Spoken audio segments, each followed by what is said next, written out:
I thought I would never come back to Japan by then. I just forgot about them completely. I know language learning is not easy. I've always struggled to read those documents. Please do not feel rushed to master these. Hey guys, welcome back to my channel. Okay, before we begin our video today, I just wanted to say thank you so much for helping me reach 500 subscribers. It has been my dream to create a small little community in the corner of the internet, so this means a lot. I will try to continue to make contents that are helpful for you guys and grow together. Okay, so as you probably saw the title and the thumbnail, today I'm gonna be talking about Japanese, and more specifically how to learn Japanese. Before diving into the main part of the video, let me quickly introduce my background. So both of my parents are Korean, but I was born in Tokyo in 2004. I will finish my kindergarten in Japan, but my parents decided that they want me to learn Korean, so they sent me to Korea. So I've spent 6 to 7 years of my life in Korea and graduated my elementary school in Korea. Alright? And it's kind of sudden, but my parents decided to send an international school in Bangkok, Thailand. So I spent 2 years of my life there and graduated middle school there. And honestly, I thought I would never come back to Japan by then, but I think I have some sort of weird connection with Japan because my parents decided to come back to Japan again. So ever since 2019, I was staying in Japan for the past 5 years. Yeah, so that's a little bit about myself. So in total, I did spend 8 years of my life in Japan. That's when I was able to pick up Japanese. So that's a little bit about myself, and I'll be sharing 5 tips for learning Japanese from the very scratch. Okay, tip number 1, learn hiragana and katakana first. So hiragana is used all the time, and katakana is a little bit different because it's used to describe some foreign words. So for example, if you want to say game, level, or video, those words will be written in katakana. But I know it is a lot, but because hiragana and katakana have the exact same pronunciation, it is relatively easier to pick these alphabets.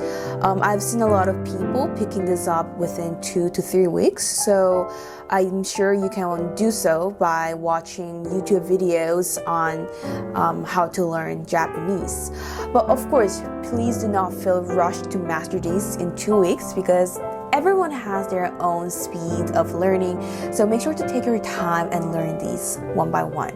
Learning these alphabets are so crucial because they are the foundation of learning Japanese. But because I was born in Tokyo and because I was able to learn katakana and hiragana growing up, I did feel natural comfort with it.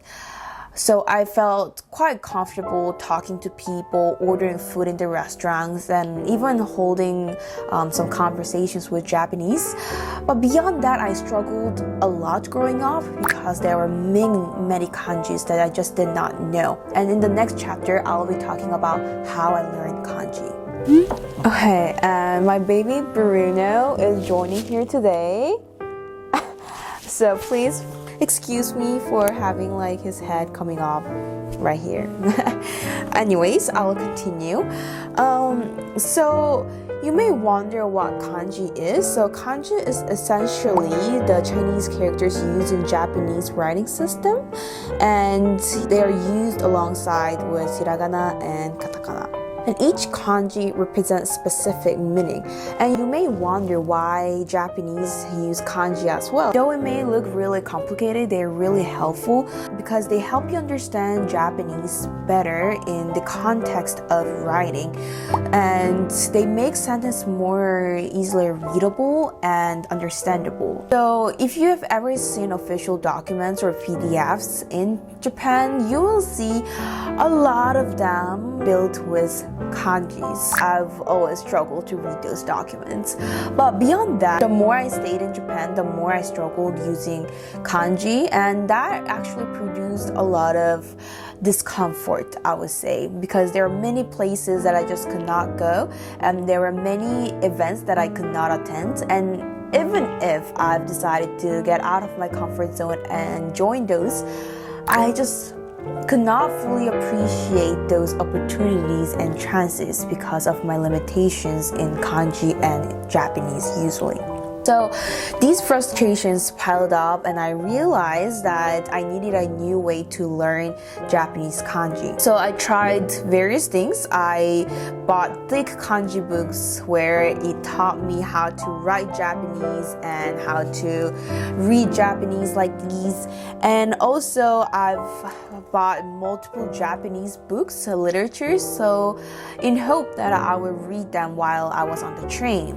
But in reality, like having these vocabularies and Japanese, I just could not keep up with it because when life got busy, I just forgot about them completely. And when I was reading Japanese literature, I just could not really appreciate those books because I was so busy finding each word, each kanji, so I soon lost my interest in it. So I decided to shift my focus to learn kanjis in a new way, and this way I was able to learn more vocabularies in a shorter amount of time, and I will share that with you really soon. So instead of remember kanjis individually like the way it's telling me to do, I've decided to memorize kanjis vocabularies by vocabularies. So for example, instead of memorizing den, which means electricity, and sha, which means car, I remember the word densha, and densha means train. But by remembering the word densha, this way of learning helped me learn 3 different things just by remembering one word. Similarly, instead of learning sei, which means life, katsu, which means activity, I studied the word seikatsu, which means daily life. But just by remembering that one word, I was able to learn 3 words. This method worked so much better, but consistency was still an issue because I just did not have the time to sit down and research every words of kanjis and its vocabularies. And that's when I discovered an app called Mochi Kanji. And this portion of the video is sponsored by Mochi Kanji, and I am so grateful to be able to work with them. So you may not know what this app is, but to give you a quick introduction, Mochi Kanji customizes your learning experience by helping you choose the best starting course based on your level from N5 to N2. And they also have textbooks. Some of them are like Minna no Nihongo or Genki, or some specific fields like IT and nursing. If it's your first time learning Japanese and if you mastered hiragana and katakana, I definitely recommend you to check JLPT N5 level because they usually have the basic words, basic kanjis that you can start learning.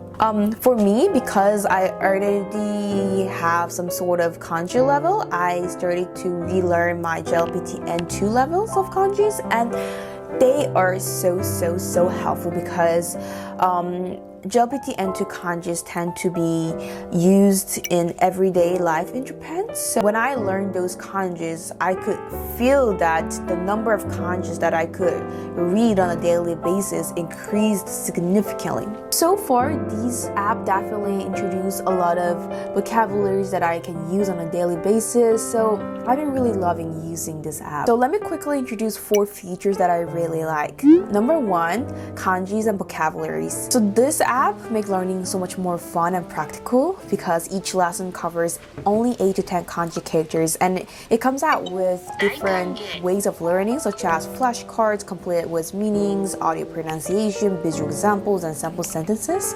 This makes the learning experience so much more fun and practical. And for example, I was finally able to learn this word, jisang, which typically means please bring something with you.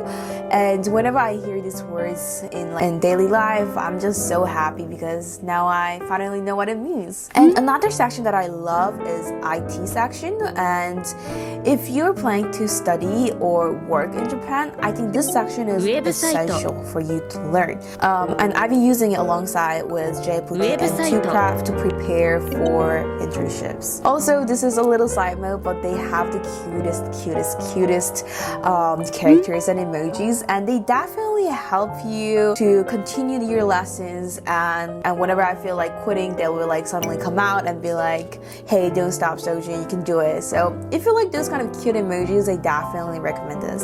And number 2, the second feature that I like is the golden time reminders. This has this thing called golden time, and it uses the spaced repetition method, which is a technique based on strategic intervals. Based on your learning history, the feature reminds you to review kanji at the perfect time. And personally, it was super helpful because I was able to review these on my commute to school, and it eliminates the need for me to bring this thick vocabulary books on a daily basis because everything is ready for you in the app. And number 3, kanji writing practices. Learning the correct stroke order is very essential if you are studying Japanese, because oftentimes Japanese people can tell how confident you are based on your handwriting or the order of the kanji strokes that you write.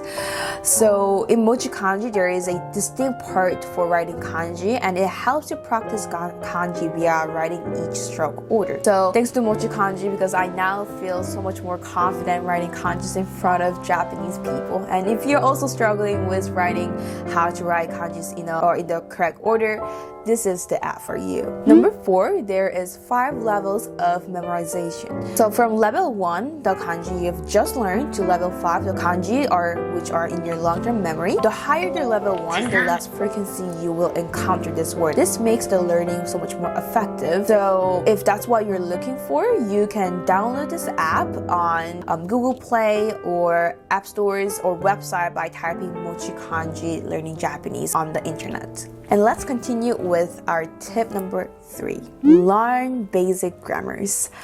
So if you're Korean, you're lucky because Japanese grammars, they are indeed very similar with Korean grammars. But if you are a native English speaker and trying to learn Japanese from the very scratch, I would say you might want to forget about those typical English grammar structures because they're totally different. I would say try to remember featured examples, sentences, so that whenever you are remembering the sentences, you will remember the meaning of the grammar. And here is some list of vocabulary books that I recommend. Tip number 4, study consistently. As someone who learned English, Korean, and Japanese, I know languages can take a long time. And memorization is just one part, but using what you have learned is another. While I was learning 4 different languages, including Chinese as well, I learned that you need both input and output method. So when I say input, it means just observing the knowledges that you see in front of you. So some of the examples can be reading newspapers, listening to J-pop, watching Japanese YouTubes or dramas, or memorizing kanjis. These are all input method of learning Japanese. But if you actually want to use the phrases and words that you learn, you want to try the output method of learning. So output method of learning is more challenging because you are not depending on the resources that you have. You have to rely on your memories to study.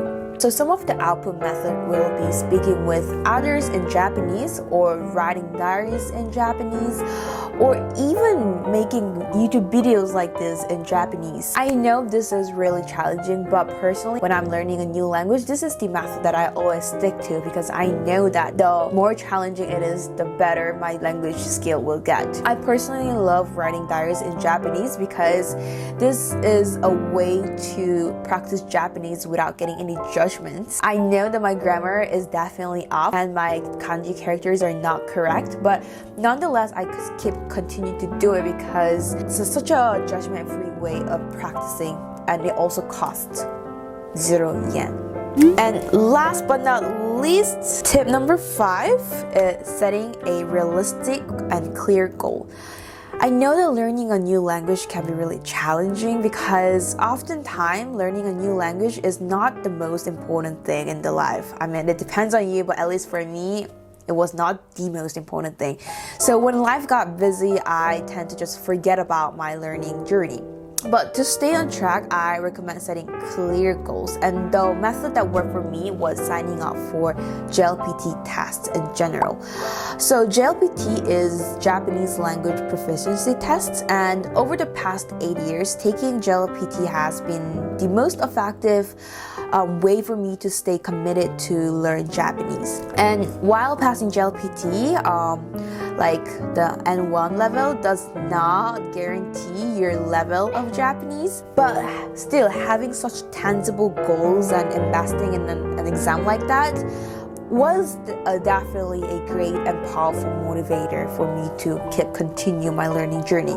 Another great goal is planning a trip to Japan, maybe. While this might require lots of savings, but the thought of traveling to Japan and actually using what you're learning can be an incredible motivator for you to learn Japanese. Whether it's taking the JLPT test or setting a plan to visit Tokyo, having such concrete goals can help you reach or can help you make your Japanese learning journey more enjoyable and fun.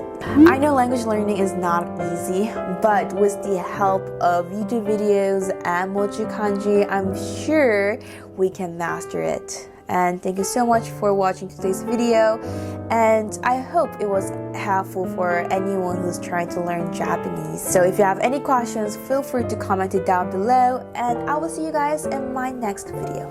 Bye!